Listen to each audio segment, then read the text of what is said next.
I'm Deacon John Wilson, Education Enrichment Director for West Angeles Church. This is part of our weekly interview series.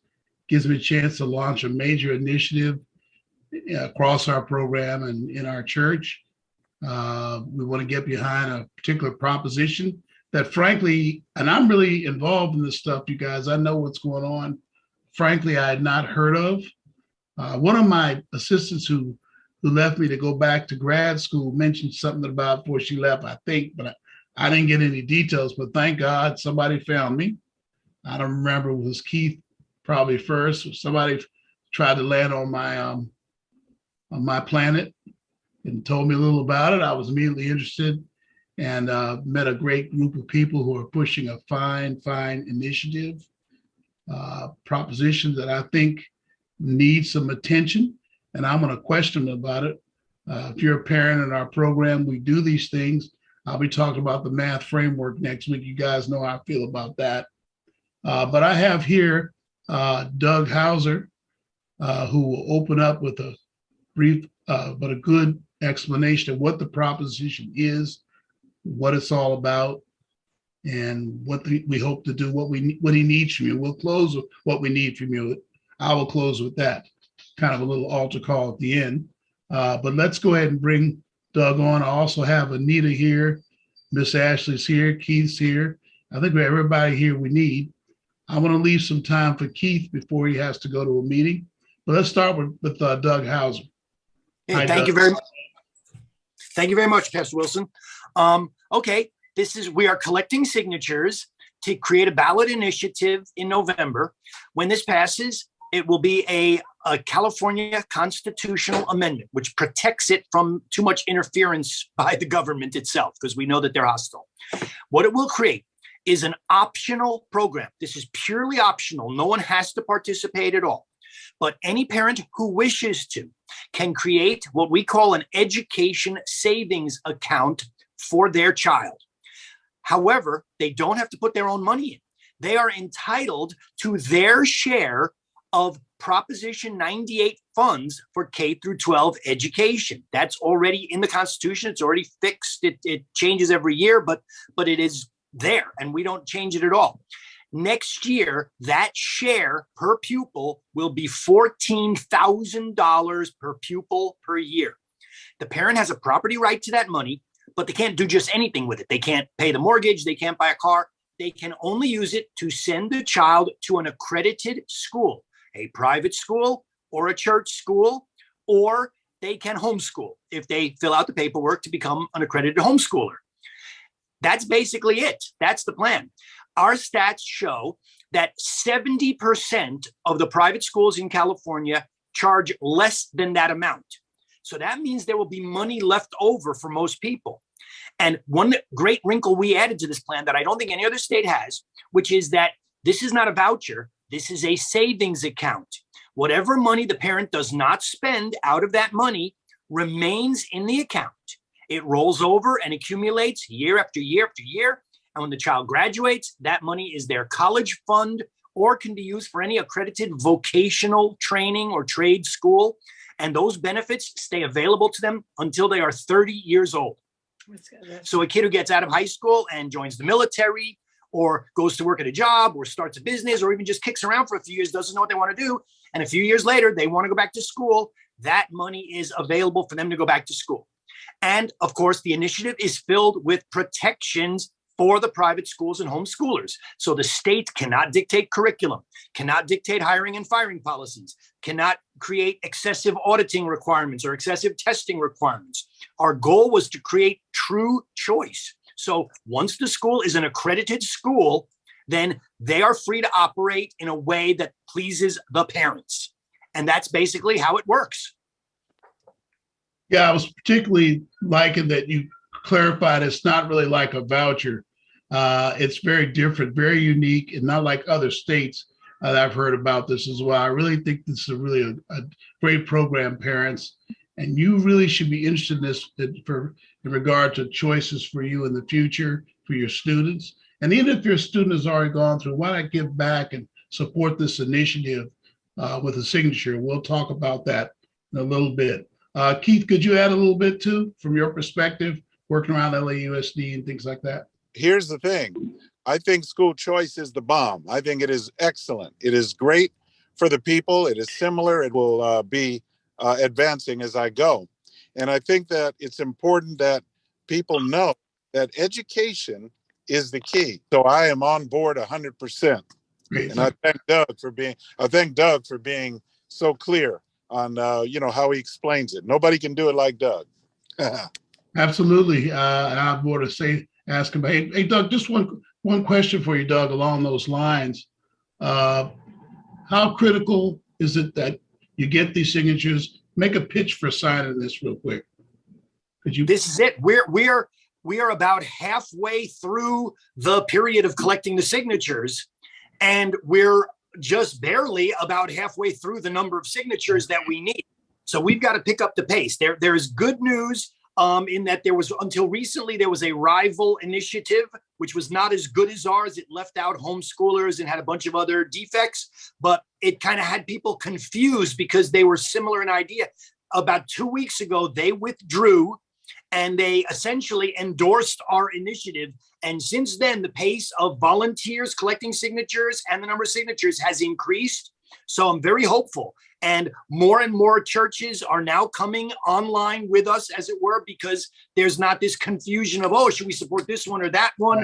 I like this that. is now the only game in town. So I'm very hopeful that we can get this done. There are lawyers also looking at possibly getting us an extension on the time, because officially the state of California is still in a state of emergency. There are many churches that are still not meeting in person.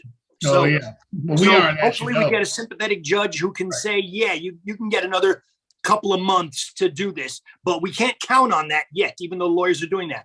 So if we can just pick up the pace a little bit, we can get there. All right, good stuff. I think we have Sister Ashley's here. I'm smiling because I'm glad she's here. I'm glad all y'all are here, but Miss Ashley. Hello, my name is Miss Ashley, or Sister Ashley, as the deacon refers to me. I'm sorry. No, I am actually Sister Ashley. That's good. Okay, I'm a school choice advisor, and I've been associated with this foundation for over 3 years. I live in a city that was once considered an all-American city. It's now listed one of the most dangerous cities in California to live. I've been involved in my community for many years, and I continue to be a voice and an advocate for all young people. I grew up in the segregated South under Jim Crow laws, where we had a limited choice of where we could attend school. Despite the limitations in choice, we were very well educated. We were mathematicians, scientists, and inventors. How did we achieve so much? Because before the 1960s, 85 to 90% of Black children were born to traditional two-family household. Many were God-centered. The family and the church worked together to create a strong foundation. So goes a family, so goes society. Now let's fast forward 60 years.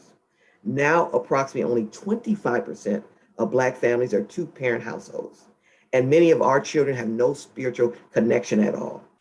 In California, approximately 48% of Black males do not graduate from high school, and those that do graduate, approximately 80 to 90% do not meet the state reading, writing, English, or math standards. Now, you ask me why my focus is on Black males, because they are the most at risk and the most educationally disadvantaged group. And without a basic education, a large percent of these kids will end up on welfare, homeless, in jail, or in the graveyard. The great thing about school choice is that it is for all kids, but especially those who have limited choices and limited opportunities. The partnership with this organization has given me the opportunity to continue my strives to help young people and have a pride in their history with a strong sense of purpose and hope. On a larger scale, I will continue to be a resource for educational, vocational, and employment opportunities with God as my foundation. Thank you. Thank you very much. Yeah, I wish we could. This is a step back to that, to get our schools back where they need to be and to have the right choices. Let's see, would anybody else? Ken, did you have something you want to add? Or I just want to say hi to everybody, and that I normally don't lend myself to these ballot initiatives because me neither. Wow. Yeah, How about that? yeah. But this one, and Pastor, I'm sure you would agree, if Dr. Martin Luther King Jr. or Malcolm X were alive today, they would be absolutely behind this initiative. This is a freedom paradigm shift for the African-American families. Granted, we're going to graft other people and they're going to come with us, whites, Latinos, what have you. But I think this is a vehicle to redeem the lost young Black children who are not getting a nourishing education. Yes, yes. And Sister Anita, I see you nodding over there. What are you thinking? Turn on your microphone there. There you go. Open up your mic. I wholeheartedly agree with everything that's said, but I see that Ms. Fox has her hand up. Oh, yes. And yes. so I will wait until after she Yes, let's speaks. do If that that's first. okay, Deacon. Okay, yeah, because I'm blind. That's right. I didn't see that. Sister Carol, go ahead. Hi, can you hear me? Oh, yeah. Oh, awesome. I am just so blessed to be here with you all tonight. I was born in Houston, Texas, and raised in Compton, California. And so in the late 60s, early 70s, I just remember so clearly what happened to Compton. It was a nightmare. I remember being excited about going to middle school at Whaley Junior High in 1969, I want to say 70. And when I got into middle school, I was excited because I wanted to join the Candy Stripers. That was a community group that young girls that was, had a heart for nursing. And this would prepare us for future nursing careers. But we would go into the nursing homes and sing or offer, apple juice or things like that. But by the time I got into middle school, that program was gone. But not only was that gone, so was the science department, so were all the books. There was no laboratory for the science departments. And I just want to read a little article to you all from Unequal Opportunity, Race, and Education. This article states that Gotta keep it short, though. Yeah, I will. He was talking about the inequalities described, okay. the striking differences between public schools serving students of color in urban settings and their suburban counterparts, which typically spend twice as much per student for populations with many fewer special needs. I lived it. I saw the lack of resources and the lack of spending for education in Compton and other Los Angeles areas. And then I saw the rise of the Crips and the Bloods and all of these different gangs throughout the 70s and 80s, and how many of those young men, as Sister Ashley was saying, lost their lives because there was no opportunity in the school. There were no sports programs. There were no music programs. Oh, God. There was nothing. So as she said, this is a life and death decision for us, for people to recognize this for what it is. This is an opportunity to save lives in our community. Nice. Boy, you're So right. thank you. You're right about that, Sister Carol. It's that there's that part of it. What does it mean to really lose a life? If you lose your educational chances, I think Sister Ashley, you'd agree, you really lost your life. And so that's a great point, Sister Carol. All right, Sister Anita. Yes, sir. I am supporting this initiative because I agree with what everyone has said here. And much like Sister Carol Fox, I grew up, born and raised in the Midwest in Toledo, Ohio. Whoa. And when I came out here in 1981, I realized that my peers who out here in California were not nearly as educated as I was at the same level of education. It was stark to me. And with concerning our education, our Black young men, our children are no longer dreaming. They don't know how much they can achieve. They don't know their history.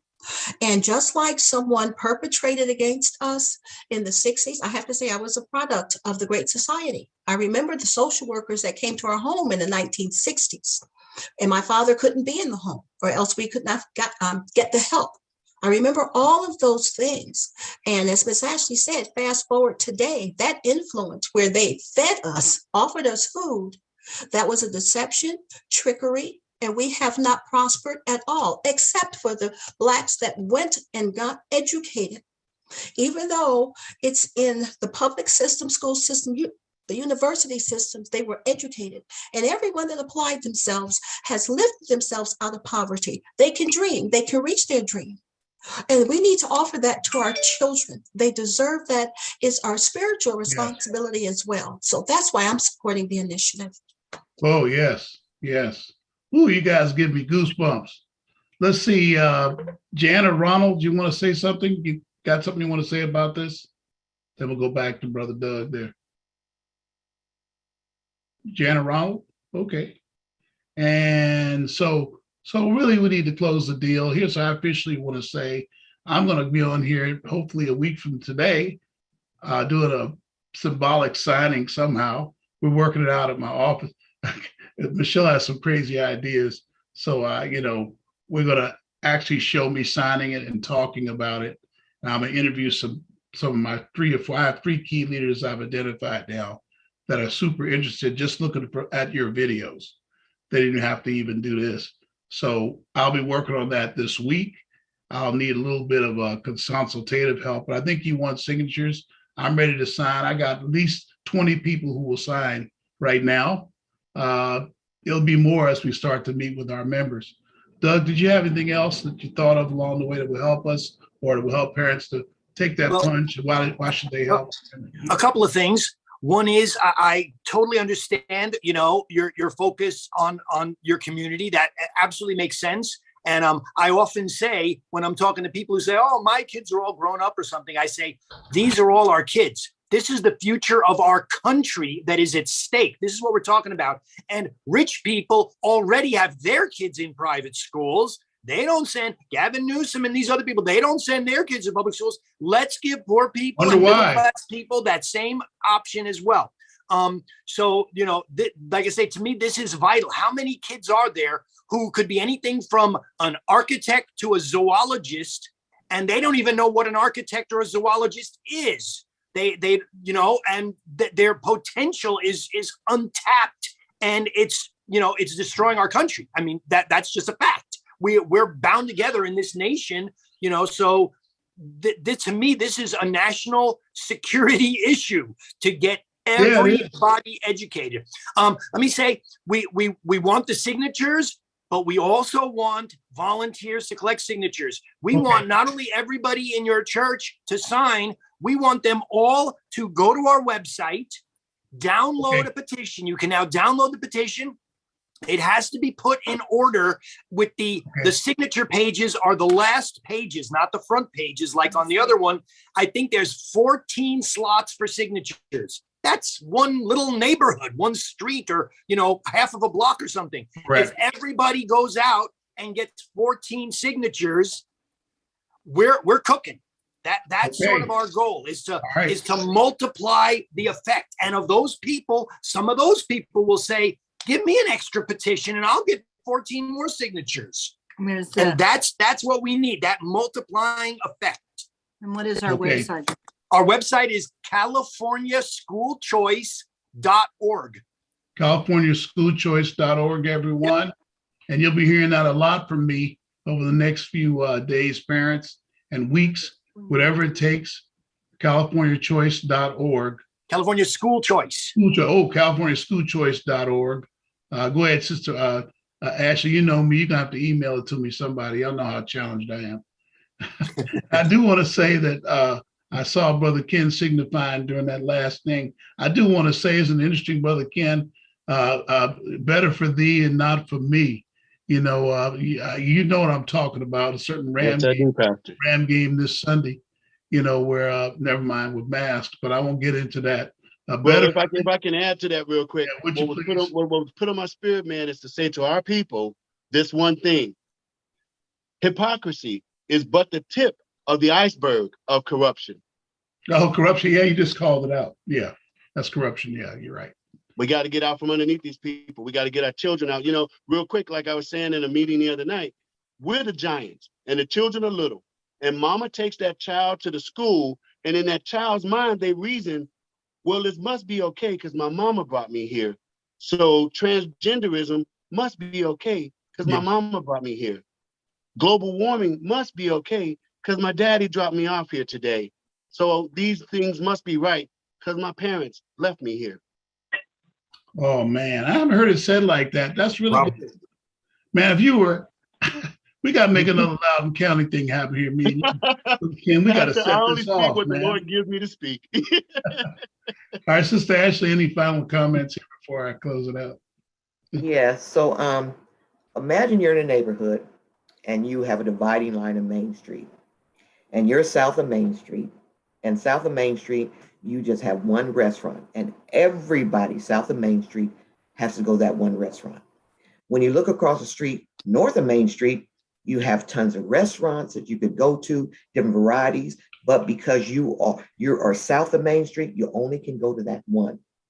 That's the same thing that's happening in our school system. You're trapped by these zip codes. You only can go where they allow you to go, regardless of what you see across the way, with all the opportunities and food that's available. We have to open that up. We have to destroy that line that's there and let these kids have the opportunity to go whatever school they want to. I'm pushing parochial schools more than anything, faith-based school, because years ago, that's where we prospered. The family and the church work together to create strong society and strong neighborhood. We have to get God back in the picture. Our kids have to get that spirit of God again. They have to know what that's about. And so I'm hoping more churches will get involved and we can push this. Also, what we want to do with the churches we're getting in contact with right now, because we have a limited amount of time, these signatures actually are due into the state by April 10th. So we want to try to get the 1,000,001 by March 10th, whatever. Okay. In order to do that, we have to hit these big venues. You know, the Super Bowls, the NASCAR events. You know, funny you asked that. One of my parents asked her Right. about the Super Bowl. Right. So anyway, anybody that has connections to all these huge events that are going on in LA, because that's where most of the signatures are coming from, 6.2 million kids here are in California, only 300,000 Black kids, whatever. But the biggest concentration probably is LA County. And we can hit and have hundreds of volunteers span out throughout LA County for the next 6 weeks and hit every nook and cranny, every place, every major event. We can get all the signatures we need. So we need churches like yours to step up with parents, make that, argument with them. We need not only their signature, but everybody else in the LA signature also. Sister Anita? I just want to say what Miss Ashley says is true. My job is to make it easy. I can make it easy for every volunteer. I will help them set goals. I'll help them meet their goals, and they will succeed. Thank you. We'll be in touch. Appreciate that. Well, I really want to thank you all. You all are invaluable to me in this effort. I feel goosebumps the whole time. I feel like I got a whole crowd of witnesses pushing me. I love this. Let's check back in as I get moving. If I have questions, you'll become evident to you very fast. Your videos were great instructional videos. I'll tell you, when I start asking for certain things I need for tables, you'll know I'm moving out. And I got some great ideas on how to push out. Got some churches that we have influence over in our program. I forgot that I could do that. Whoever said that, you gave me that idea just now. I forgot there's these satellite churches that love our education program is very unique. So we get a lot of pull from churches around us who don't have programs. And I've gotten to know their pastors and their leaders. I forgot some of them have their kids in my program. So obviously I'm going to have to move to them and get them to go on the website, push it in their churches, offer to come by and speak, that kind of thing. I'll let you guys know if people tell me to come out because I want one of y'all to join me or something. We'll talk about that because I'll need help. All right. Hey, and Pastor Wilson, let me say, if By any questions. the way, it's Deacon, but I'm sorry, Deacon. I'm sorry. Pastor would agree. He tells us directors are like pastors, and we always get scared. Okay, I'm sorry about that, Deacon. Let me say also that if any question comes up as to any of the technicalities of the petition, of the initiative itself, like what happens if people move out of state and then they move back to state, or what about this case, or what about that case, do not hesitate to call me anytime. I can answer all those questions and will gladly do so. Okay, very good. Appreciate that. So once again, thank you all very much. We really appreciate this opportunity. And parents, watch your email, watch your social media. We've got a lot coming to you.